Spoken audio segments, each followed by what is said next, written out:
Suatu hari, suasana di istana mendadak gempar. Para pengawal berlarian ke sana kemari dengan wajah panik, sementara Baginda Raja duduk gusar di singgasananya. Apa gerangan yang terjadi? Ternyata, peti berisi kepingan emas milik raja telah raib entah kemana. Seluruh penghuni istana saling menaruh curiga, namun tak seorang pun bisa membuktikan siapa dalang di balik pencurian ini. Dalam kegusarannya, raja pun berseru dengan suara menggelegar, "Cari Abu Nawas. Bawa dia kemari. Hanya dia yang bisa menemukan pencuri licik ini." Tak lama kemudian, Abu Nawas pun tiba di istana. Berbeda dengan suasana panik di sekitarnya, ia datang dengan langkah santai dan wajah penuh rasa ingin tahu, seolah tidak terjadi apa-apa. Melihat kedatangan Abu Nawas, raja langsung menatapnya tajam. "Hai Abu Nawas, peti emasku telah hilang dicuri. Aku memberimu tugas untuk menemukan pencurinya. Jika sampai besok pagi kau tidak bisa menemukannya, kau yang akan kuhukum sebagai gantinya," ancam raja. Abu Nawas hanya mengangguk pelan,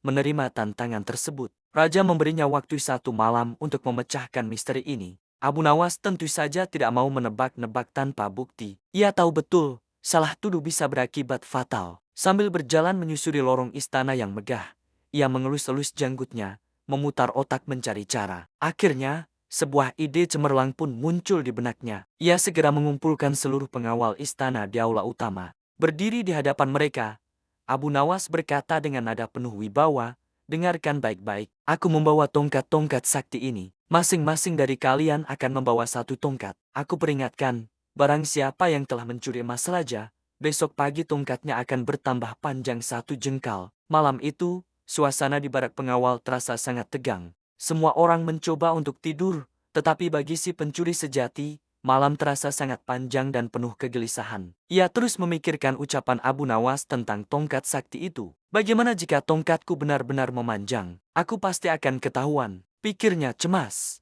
Dihantui rasa takut, pengawal itu pun bangun diam-diam saat semua orang terlelap. Dengan hati-hati, ia mengambil tongkat yang dipegangnya, lalu memotong ujungnya sepanjang 1 jengkal. Ia berpikir, dengan begini, jika tongkatnya memanjang 1 jengkal, ukurannya akan kembali seperti semula dan tidak ada yang akan curiga. Keesokan paginya, seluruh pengawal kembali berkumpul di aula, masing-masing membawa tongkat mereka. Sesuai janjinya, Abu Nawas mulai memeriksa tongkat-tongkat itu satu persatu. Ia berjalan perlahan, mengamati setiap tongkat dengan saksama. Para pengawal menahan napas, menanti hasil pemeriksaan. Akhirnya, Abu Nawas berhenti di depan seorang pengawal yang wajahnya tampak paling pucat. Ia mengambil tongkat pengawal itu, membandingkannya dengan yang lain, lalu tersenyum licik. "Nah, ini dia pencurinya," seru Abu Nawas. "Lihat, tongkatmu justru lebih pendek dari yang lain. Kau pasti begitu ketakutan tongkatmu akan memanjang, sehingga kau memotongnya semalam, bukan?" Mendengar tuduhan telak dari Abu Nawas, pengawal itu langsung gemetar ketakutan. Wajahnya pucat pasi, tak bisa berkata-kata lagi. Ia pun langsung berlutut di hadapan raja dan mengakui semua perbuatannya. Raja sangat terkejut, sementara seluruh penghuni istana yang menyaksikan kejadian itu bersorak-sorai. Sekali lagi, dengan akal cerdiknya, Abu Nawas berhasil mengungkap kebenaran tanpa perlu saksi mata atau bukti fisik. Melihat kecerdasan Abu Nawas, raja tertawa terbahak-bahak. Amarahnya seketika hilang, berganti dengan rasa kagum. "Hahaha, Abu Nawas.